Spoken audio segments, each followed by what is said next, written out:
Hey there, Krista from Krista Marie Photography. In this video today, we're going to talk about how to master your next portrait session. I hear from my students all the time that they want to learn more about how to gain confidence, how to interact with their clients, how to make sure that each shoot goes off without a hitch. So those are the things that we're going to be reviewing today. And I specifically shoot outdoors, but these will also be helpful if you do a lot of indoor family lifestyle sessions. We're really going to chat about how to interact with your clients and how to make sure that at the end of the session, you feel confident, your clients feel confident, and that it just goes off without a hitch. So let's dive in. Okay, so tactic number one is going to be choosing the best location as well as the best time of day for the lighting that you're looking for. I usually prefer to do most of my sessions around golden hour. Between like an hour to 2 hours before sunset tends to be the time that that works best for me. However, I do have some family sessions or mini session dates where either evening time just doesn't work, maybe the little one is already asleep. If I'm doing mini sessions and I'm doing back-to-back sessions, I can't always fit everything in during golden hour. So I think it's important to be flexible outside of golden hour, but there are things that you'll want to keep in mind in order to maintain the same look and feel throughout different times of day and different times of lighting scenarios. The one thing I always do with my clients is I have a list of locations that I prefer to shoot at that I'll share with them ahead of time. I like to get their input on what type of location or what type of session they're looking for. If they want something that feels a little bit more urban and city, I'm not going to suggest that we go to a wide open field with nothing in it. So I have a list of different locations with kind of different feels and atmospheres that I'll send to them. But I think it's really important to not shoot somewhere where you feel really unfamiliar. I've done it before where I have shot at a new location, and usually what I do in those instances is I will go and scope it out. If I can't do it on like a different day before the session, I'll go at least like an hour before, so that way when the client gets there, I'm not like re-exploring everything with them for the first time. I like to feel confident going into it knowing exactly the type of lighting and the type of situations that I'll be shooting in so that I can feel more confident in my images. So I think really giving them a list, knowing the places that you're comfortable shooting, even if it's just like taking a weekend and exploring each of those regions, find a couple places, do your research ahead of time, look on Google. I actually do that a lot whenever I have a client that wants to shoot somewhere that I'm not quite as familiar with. When I first started shooting in the East Bay, for example, I didn't really know a lot of locations there. So before I even went out to the East Bay to look for locations, I Googled East Bay engagement sessions, and then I just like found a list of different places that I wanted to check out, and then I went and just drove around. Give yourself that grace ahead of time because you're going to feel so much more confident and comfortable going into the shoot, knowing that you know exactly the type of location that you're shooting at. Also, as far as locations and time of day, if you're going to be traveling to multiple locations, make sure that you're giving yourself enough time for commuting. Just yesterday, actually, I don't know when you're watching this video, but just yesterday I had a shoot where we were traveling between 3 different locations. They were relatively close by each other, but I wanted to make sure that we started early enough to allow for enough time before sunset. We were squeezing in about 2 hours before the sun went down. And so what that means for me in that scenario specifically was that the first location I chose, I knew it would be earlier in the day. It's 2 hours before sunset, so the light is still going to be pretty bright. So I specifically chose the first location to be somewhere that had a lot of shade, had a lot of trees. I don't like to shoot in a lot of direct sunlight. I like to have some sort of open shade. So I specifically made sure that the first place that we shot at had some place that would be good for that time of day. And then as we moved locations, it was better as the sun went down. Okay, so tactic number 2 is really thoroughly prepping your clients for what to expect before their session. Oftentimes, they haven't had a lot of professional photo shoots. A lot of my clients, especially for engagement sessions, they don't know what to wear, they don't know how to pose, they are nervous going into it, and as a new photographer, often you're also nervous. So when you add in the fact that you're nervous going into the session, your client's going into the session a little bit nervous, it's best to just ease all of those nerves ahead of time. So I always like to suggest having a prep call with your clients at least a few days before the session. This can be a phone call. If you've already met them before, if it's someone that you know, it can be pretty casual, just as long as you're going over the same information with them that we'll go over in just a minute. I prefer to have video calls with my clients because I feel like it's just more personal and getting to see their face. I just think that it is just an easier conversation for me, and it's just a little bit more relatable.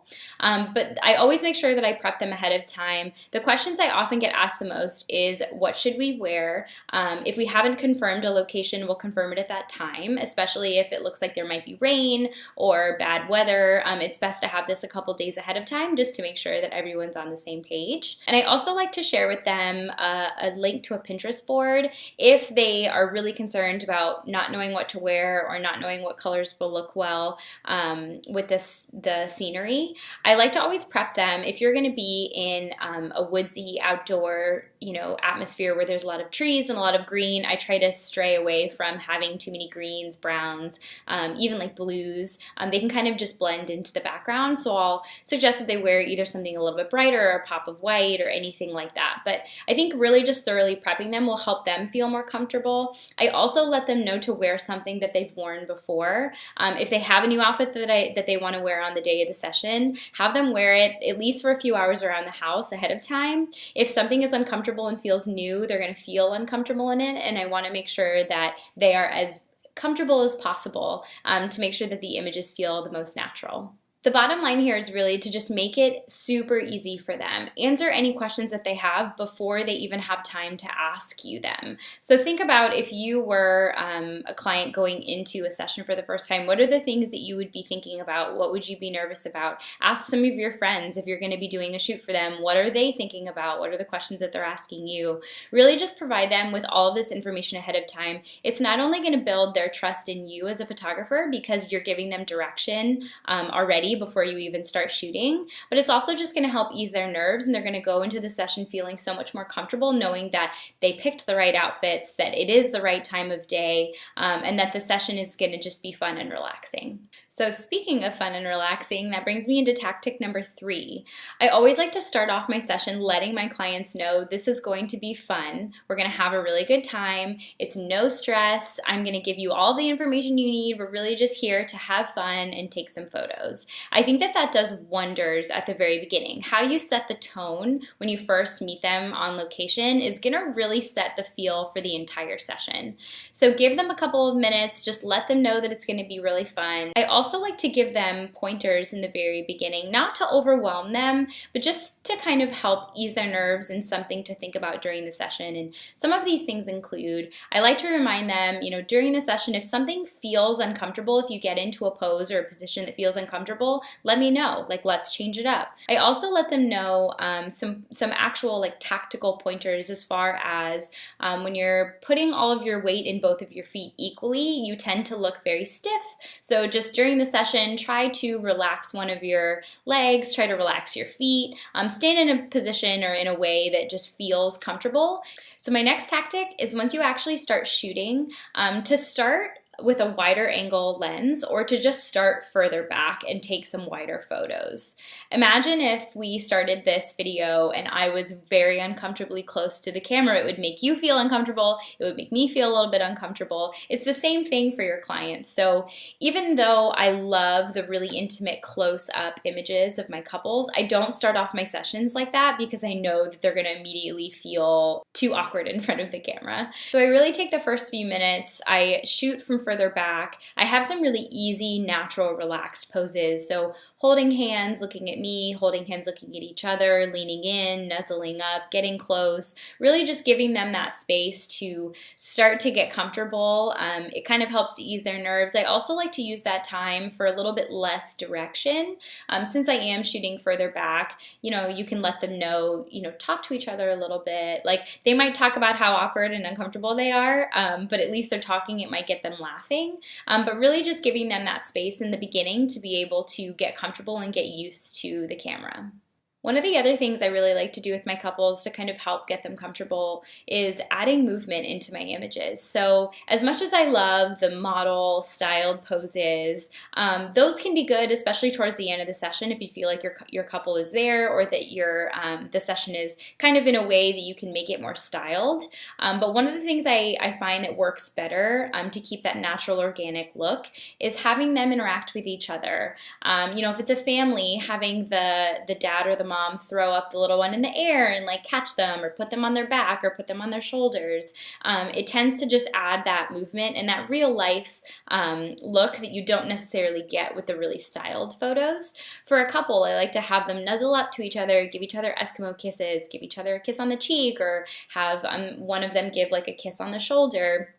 Those interactive movements help them feel more comfortable, and they also kind of give you insight into how they interact with each other, which will help you with their posing later. If they're not a really hands-on couple, if they don't really like showing a lot of PDA, you're not going to want to have them kissing in every single picture. So I like to give them that space to add movement, be natural with each other, or with the family, whoever it might be, to just really take a step back and for my own knowledge, see how they interact with each other and figure out what the best poses will be later in the session. The next tactic is really fun. I find myself doing it pretty naturally now, but in the beginning it did take a little bit for me to remind myself.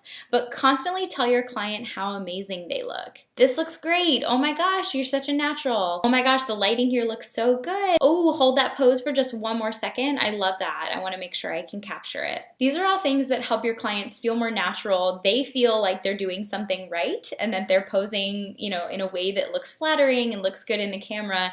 That's going to help them get comfortable really quickly. Try not to do it too much. Like maybe not after every single shot, because they might be like, is she crazy? Does this actually look good? But, in between, like let's say you're kind of moving throughout different locations, make sure that you're telling them pretty frequently that it looks great. Switch it up a little bit, like, ooh, I love that, hold that. Or, ooh, the lighting here is really great. I want to shoot here for another couple more minutes. Any of those constant like reassurances will just help them feel more comfortable and know that they're going to get some really stellar images. So my next tactic is all about not memorizing poses. When I was first starting off, I felt so much pressure before a shoot, and I would literally spend minutes or like a half hour on Pinterest just looking at other people's poses. And although it was helpful and it put me in kind of a creative mood, it also put me in a really like comparing myself to others mood, which actually lessened my confidence before the shoot. So I feel like it actually hurt me more than it helped me throughout the session. So one of the things I like to always recommend, trying to just flow from one pose to another. So what I mean by that is don't have too many specific poses in mind as far as where someone's hand will be placed or, where someone's arm will be, because I think when you give yourself those limitations from the beginning, you then try and fit your couple to the poses rather than fitting the poses to your couples. Really kind of let them dictate what feels comfortable for them. So have some key poses in mind. Know that you want to get some of them hugging each other. Know that you want to get some where one person is behind the other person and they nuzzle up and they give them a hug from the back. Or know that you want to get them, looking out into the scenery with their backs to you and just kind of like enjoying the view. Have these broad things in mind, but try not to get too specific because you'll end up hurting yourself and kind of hurting your creativity. My next tactic is really taking time to get to know your clients. People often have their nerves eased just by merely talking about themselves. So ask them questions. What do they do for a living? How did they meet? How long have they been together? If it's a family, how long have they been together? Where do they live? What do they like to do with the kiddos? How do they spend their free time? Anything that'll really get them to just talk about themselves and talk about something fun will not only help to ease their nerves, but you can also figure out maybe you have some things in common with them. Maybe you both like to spend your time in certain ways. Maybe you like to frequent certain places in the area. You're just going to become more relatable, and it's just going to feel easier and less like a session and more like you're just hanging out with some friends while also taking some pictures. I find that my clients get very comfortable when I practice this. It took me a little bit in the beginning of being a photographer to really get myself to do this because I found myself so stressed out in between places in the shoot that I was constantly trying to think of what was my next pose going to be, what was I going to have them do, where are we going to go, what is the lighting going to look like, and I kind of found myself getting a little bit worried and caught up in the details. So it took a little bit of time for me to really master this and get comfortable with this, but I am telling you that your clients will feel so much more comfortable and the session will just flow so much more easily if you just take the time to just get to chat with them, get to know them, and just take the pressure off them and also take the pressure off yourself. So my next tactic is to not spend too long in one pose. I've had this happen before where you're in a certain situation and the lighting is perfect and you're trying to get the sun to just come through at that one perfect angle. And what ends up happening is that you kind of lose the uniqueness and the intimacy of the shot because when someone is standing in one pose for too long, it just starts to feel uncomfortable. They don't know what to do with their hands, they don't know what to do with their face, they don't know what to do with their eyes. So trying to find poses that are similar to each other but that don't require maybe too much movement. So one thing that I like to do is I'll often have couples, just even move their hand. Maybe they're looking at me for this picture and then I'm going to have them look towards each other. Finding things to help your clients constantly be moving rather than in one pose. It tends to just help the images feel more natural, and then also is easier on posing because again, you're not trying to memorize a million different poses. You're switching it up a little bit, switching up hand placement, switching up how they're looking at each other. Any of these things that you're going to do will just help them kind of move and just feel more natural. So my last tactic is all around not being afraid to do the same poses throughout the session. I think that as photographers, we put this pressure on ourselves to, do a new, unique pose every single time. You don't want the client to feel like they're just repeating the same things. You think that they're going to get bored, or you think that they're going to doubt you as a photographer because they are doing the same poses. And I think we really have to stop and remember that they don't know what it looks like in camera. They might be doing the same things, but you could be capturing it from a different angle. You could be getting it in a different lighting. And also, there are just some poses or some angles that won't look well in certain backgrounds, but it might look great in a different background. So don't be afraid to do the same poses throughout the session. I always try to keep between like 5 to 10 poses that are my go-tos that I'll always have in the session. And again, it's not so much about memorizing, it's more about really just feeling comfortable and knowing that the poses will flow naturally from one to the other. If you're interested in that guide, I'll actually be attaching it below in the notes. It's just a free guide that's all of my my go-to poses that I always try to keep on hand, so that way if something feels, if I need something to go to, if the couple is just like looking for something to do with their hands, I always kind of go back to these poses. But don't be afraid to use them over and over again. They're going to look different in different types of lighting, and they're going to look different at different angles. So feel confident in yourself. Know that you're going to be in love with the images because you're giving yourself that flexibility and knowing that that one hero shot that you love to get, you didn't just take it once during the session, you actually took it multiple times. So you have more likelihood that it's going to come out, and you can actually choose which one that you love the most. So I hope you found this helpful. If so, please comment below. Let me know that you enjoyed it so that I can make more content like this. I also love getting to hear from all of you around how this content is helping you grow your business. So I'd love for you to connect with me on Instagram and Facebook. I'm including all of my contact info below. I'd love to hear from you. I'm also including my free guide below for how to master your top 10 poses. So be sure to download that and tune in next week where we'll be talking about even more helpful content. All right, see you then.